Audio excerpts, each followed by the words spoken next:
Hi, I'm Megan Bushhausen, and you're watching Notes from the Dev Video Edition.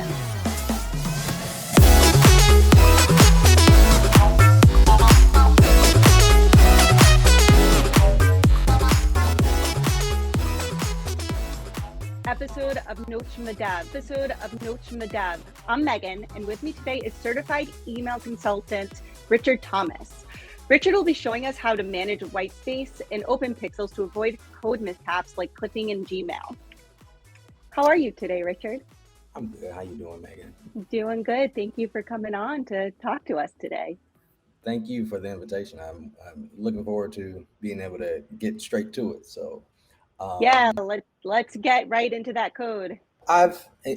honestly, I was thinking about what I was going to present today, and I settled on discussing fairly simple topic about white space control and Gmail clipping. And I've noticed some people in the email community and some of our forums have discussed issues with white space control and Gmail clipping, adding additional uh, bite sizes to your emails in the inbox.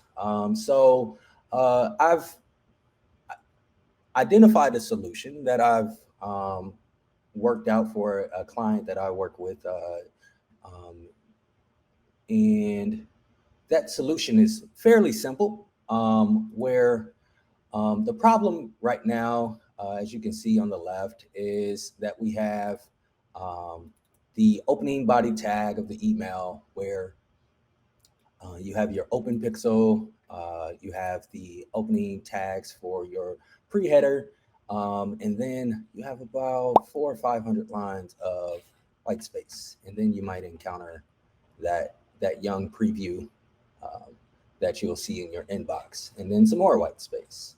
Um, this was an ongoing problem, not just in that area of the email, but this was also a problem that we identified in other modules that are contained in that same email. So, as an example of that, we have our comments here where we can see our header tag and the additional scripting that's being identified. And so,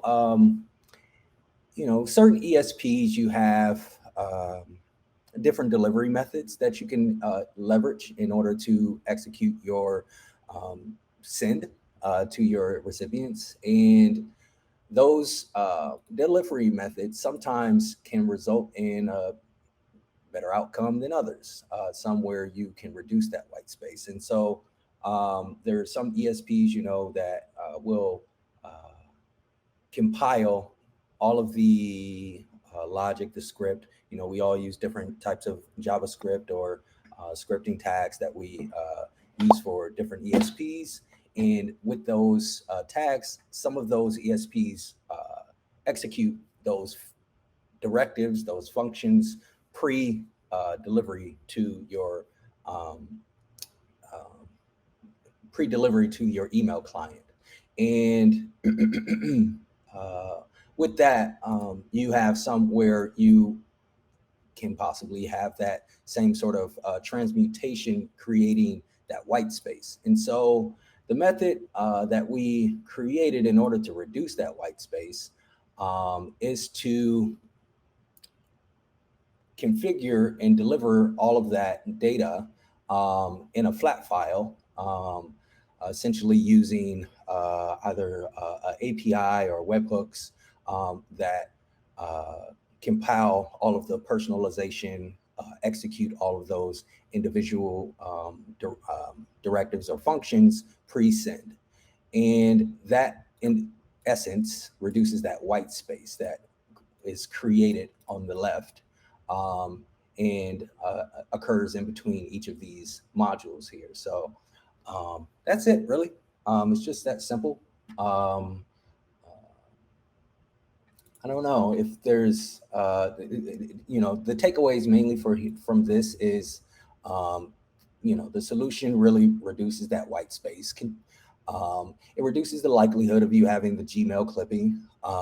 It also gives you the ability to include your open pixel at the bottom, whereas in this case, we have the open pixel at the top because of the fact that all of that white space control essentially makes the email much longer, as well as creates that clipping where you may not ever know that the individual who received the email opened it, which in terms impacts your deliverability. So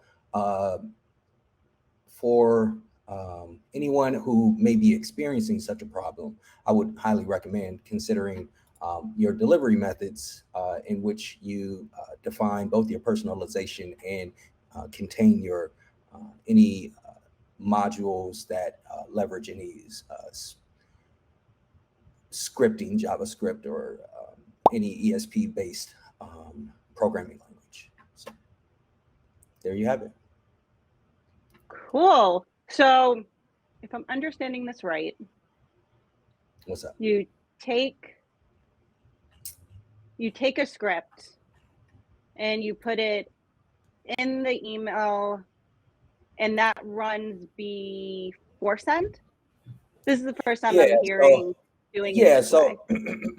Yep. So some ESPs like Salesforce or Oracle, they aggregate all of that. They have their personalization engine, and their personalization engine executes all of the scripting that you may have in line and replaces all of it with the actual output. Right. And then it puts the email together in the envelope, sends it over to your client or your inbox, and others have a third party application that will send all of that scripting to pre-delivery to the inbox, and that scripting is not replaced. It's removed, and the personalization is put in its place, which is what you see here. Right. You have that personalization in this message, but you also now have where the scripting was previously. Gotcha. Okay, still, that's what I was not getting before. Space. Okay. Yeah. Okay, that's what I wasn't getting before. For sure. No problem. My apology. Okay. So cool. Theoretically coming back over here, you would have several different actual actions.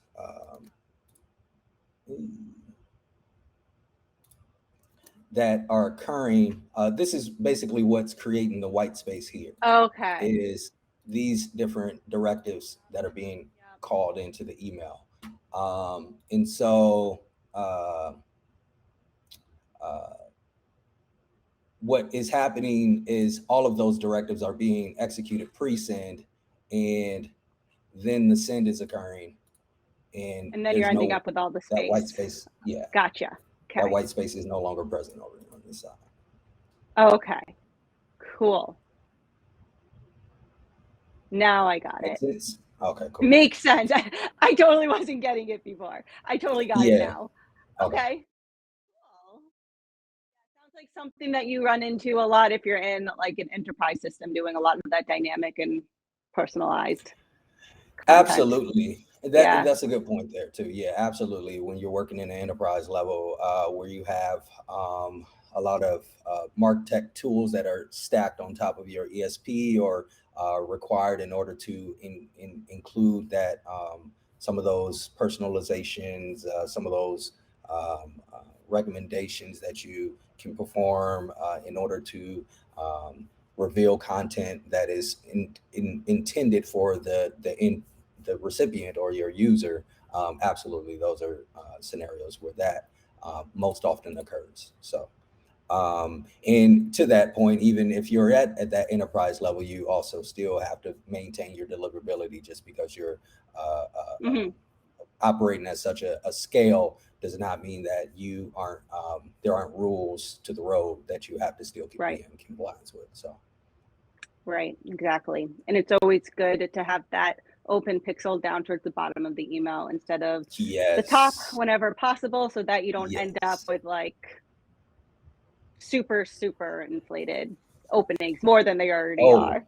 Exactly. And yeah, exactly. And thanks for bringing that up. That was one of the points I didn't touch on as deep. So yeah, you definitely don't want the, because you already have the MPP, where you are, going to have the Apple, machine opens, as well as other, clients that, there's companies, you don't know what they're doing on within their email client, for their business. So, they have machine opens as well, quite possibly in order to protect their their company. So, at the end of that all, you will find yourself, getting both those machine opens. And now if you have that open pixel at the very top, who's to say that someone didn't just like tease out the email, close it real quick, and now you have recorded an open where if you have that open pixel at the bottom, you can have a more affirmative, understanding that that email completely loaded and that person saw Mhm, that email mhm. quite possibly top to bottom. So, yeah, absolutely. That's, and you don't want it at the top. And in this case, as I was saying, it's at the top because that clipping has been occurring, where now, the next step with the solution is to bring that pixel to the Yep. bottom through Okay. some configurations within the client. So Yep. yeah. Yep. Awesome. All right. So I think that is really helpful for people to know how to, manage all of that. As we know, code can bloat really, really fast. And we don't like Mhm. it when that happens. Thank you Thank for you. coming on. Yeah, Thank thank you you. for Thank coming you. on. That was really cool to watch. We haven't done a lot of scripting stuff yet, so I appreciate you bringing Okay. that up. That Okay. even though it is email, scripting is still an option at times, which I think I is got this awesome. bad joke. You Yeah, can't spell dev without delivery. I love it. Awesome. um, yeah. So, Richard, tell us where we can find your stuff. You can find me at richardperrythomas.com. And there we go. Everyone, yeah, make sure you go check out his website and you can find out where he is everywhere else from there. And with that, thank you for watching Notes from the Dev, and stay tuned for more episodes.